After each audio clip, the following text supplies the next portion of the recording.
a life experience 10 years ago. My son put a gun in his mouth and shot himself. And when they took him to the hospital, they had good news and they had bad news. The good news was that he might live. The bad news was if he did live, he would be a vegetable. And this is leading up to my question. That night when I was with him and I was all alone, I willed him to live. I put my hand in his hand and I imagined energy flowing from me into him. And that was 10 years ago. And since that time, I feel presences. I feel that there is somebody with me. I feel, and I'm scared at the same time. And I want to let it in, and I want to know my guide. I know there is somebody watching out for me because I think things, and they happen. I feel things. Well, before you go further, and we want to hear more from you, but of course there is someone watching out for you. There is someone watching out for all of you. The larger part of you is non-physically focused. And in other words, something like that does not have to happen in order for that to be an accurate statement. You don't have to have lived something that dramatic in order for that to be an accurate statement. But an experience like that undoubtedly does put you in a stronger place of expecting. In other words, that was a pretty dramatic thing. That caused a big launching, a powerful launching of desires. So, yes. So, what do you believe what is your relationship with your son now? They think he's a walking miracle because I never gave up on him. When they wanted to put him in a nursing home, I brought him home.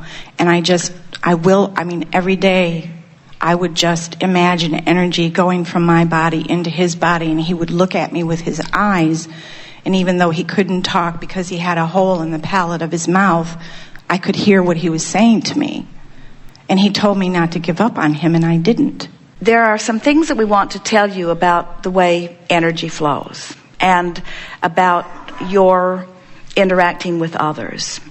And even though this feels like a very heavy subject, it will be beneficial to everyone at many levels. So just relax and know that this is all going to have a happy ending. So just chill here a little bit.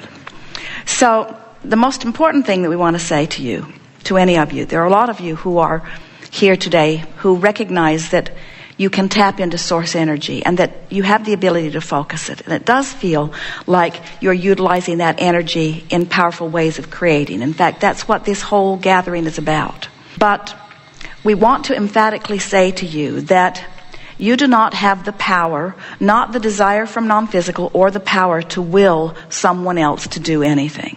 In other words, you do not will something to happen.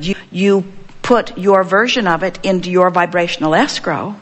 And we know when there are people who you really love, certainly like your children, that you have given a lot of thought to, you have built a pretty substantial creation in your vibrational reality. In other words, everything that you think about, you put, with it, whether you know you do it or not, your new and improved version of it into your vibrational reality.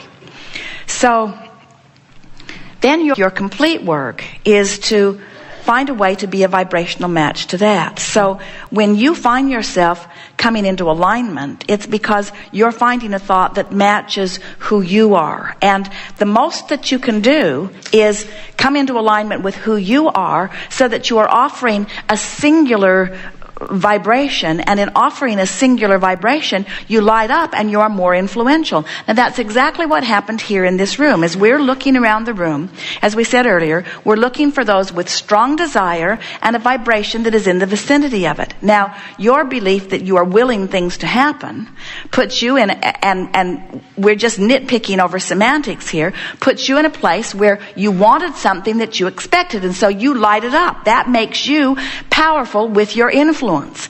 But as powerful as you are with your influence, in other words, you did not will yourself to the chair. You did not will. In other words, we still had free options. There are other people lighting up around the room too. In other words, we were not powerless. We did not have to choose you. It's just that you were lighted up in a way. It was very obvious that we were going to have a meaningful conversation here. And that's what's going on. Your power of influence with anyone is always greater when you are inside the vortex.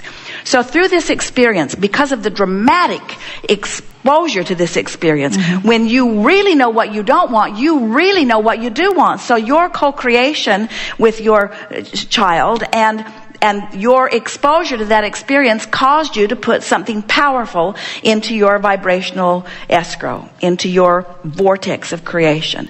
But we just want to say to you, as far as it goes, it's you lining up with you that is the subject of creation and is the subject of what you are about. It's not about your willing someone else to do something. Right. We agree you didn't give up.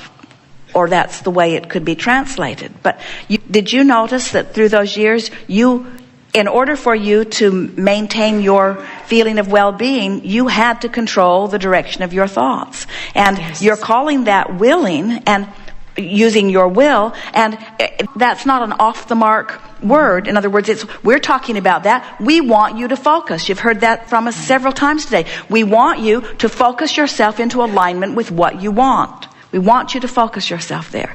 Now, what makes this an awkward and really hard to hear conversation for everybody that's listening in on it is that they're still back in the horror of the picture of someone that they care about doing that. Right. In other words, and we want everyone to understand that everyone is creating their own reality, and that there are some when you get really separated from who you are, your desire to close that gap is a really strong, strong desire. And so your son, in an effort to stop that feeling of vibrational discord, offered a behavior in order to make the effort to stop that discord. And in essence, did that. In other words, because the result of the experience, even though he did not at that time reemerge into non-physical, it changed enough in the way he was viewing life that discord, for the most part, did stop. Yes. So now what? So having laid that platform, what do you want from us? I want to know why I feel like somebody is always watching me. Because your inner being is always there. Your inner being is always aware of you. Because you have put powerful things into your vortex of creation, and who you are as a non-physical energy is big, big, big, big, big, big, big. And you are lurking close enough to vibrational alignment with it to know it. And so I shouldn't be afraid of it. I'm wondering where my fear is coming from. Well, maybe from unknown. I'm happy. My career I'm happy. I'm calmer.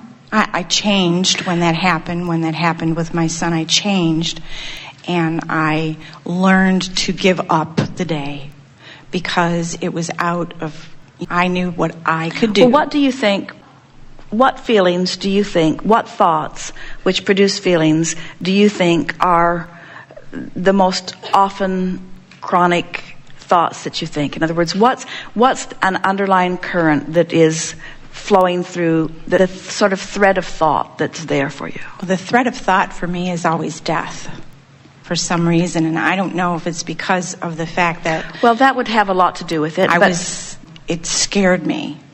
Death does scare me. So some of that is still stuck. Well, that's why you willed him back, or that's why you made the effort to do that. But and that's a whole other big subject that we will tiptoe into in just a minute here. But before we go there, so the underlying vibration that we can feel going on with you is one of guilt, one of having done something wrong, one of not being in a place where you can't fix something, one of I should have made other decisions. Yes. And you see, when you have decided something that is so off as the decision, when you've decided that you have the power to will someone, to will them to live rather than to die, when you decide that you have that power, then you take on for yourself the responsibility of everything else. It's like anytime, this is a dramatic example of that, but anytime you decide that something has the power, it's like someone saying, I have the power to heal you, and we say, then you probably think you have the power to put a wart on someone's nose as well. Right. And when what's actually happening is that the individuals are putting their desire in their escrow, they are creating their own reality, and the most that anyone else can do is stand in the vortex and root for them to come in. In other words, you did not create the experience that your son had. You did not create that. In other words, you got to witness it, you got to be a part of the experience of it, but it was his creation, not your creation, you see. And so, as you stand still believing that it was your doing, that you were responsible for it in some way, then you hold yourself apart from what the source within you knows. Mm-hmm. So what's happening to you, and feel if this isn't the way that it plays out. So you go to work, you get involved in other things, you've gotten very good at focusing, because you've discovered that the only way that you can really feel good is by focusing yourself into thoughts that do feel good. Yes. So you're really an exceptionally good focuser. So you focus yourself into alignment, even into the vortex on a pretty regular basis, and then you find a thought that sort of causes the vortex to spit you out. Yes. So you find a thought that takes you into the vortex, and then you find a thought that spits you out. So here's the scenario that happens frequently to you. So you find thoughts on lots of different subjects that cause you to release resistance, and you go into the vortex and you tune into who you are. But because of the bigness of this relationship and the hugeness, we hear you, of your feeling of responsibility, then you think, so you're in the vortex where you're in vibrational alignment with that source energy, with the God force within you, with your inner being, with all of this power that you have summoned through all of these years and even before your birth into this body. Yes. So you get in there, and then you think a thought that spits you out, and as soon as you get out, the very thing that soothed you while you were in makes you feel uncomfortable when you were out. It's sort of like, and we'll wrap this up very quickly here, it's sort of like someone who has someone that they love who has made their transition into non-physical, and they are in such pain because they miss them so much that even though that person is thinking about them, is flowing thoughts to them, is giving them good ideas, is humming music in their ears, is offering things that would make them feel better, they can't hear it. And then they go do something off the subject where for a moment they forget about the tragedy of this, and as they forget about the tragedy of this, as they're petting a cat or looking at a child or having a massage or whatever, they reemerge back, their vibration raises, and they receive the communication, and as soon as they think about that person, then they miss them again and they go right back out. It's similar to that. So what's happening, you're getting into your vortex, you're tuning into who you are, then you're focusing back on your responsibility, and you're losing that connection, and on the outside of the vortex, that connection feels different to you than it does on the inside of the connection. So just to wrap this up quickly, and you'll hear more from us as we are moving forward. This has been a dramatic creation that has caused you to put more into your vibrational escrow than almost anyone that you'll ever meet. When you find ways of releasing the thoughts, some would say forgiving yourself. We don't want to even use those words because we don't want to imply that there's any forgiveness that needs to be found. Right. But when you let go of so many of the thoughts that you have been thinking and allow yourself into the vortex, you'll discover the sweetness of your life and the way it is supposed to be. And there will, from inside the vortex, you can even understand why someone else would have an experience like that. And from inside the vortex, going back to that history that's still staying present in your experience, you'll be able to experience it in a whole different way, you say. Thank you. Helpful? Yes. Good time for a segment of lunch.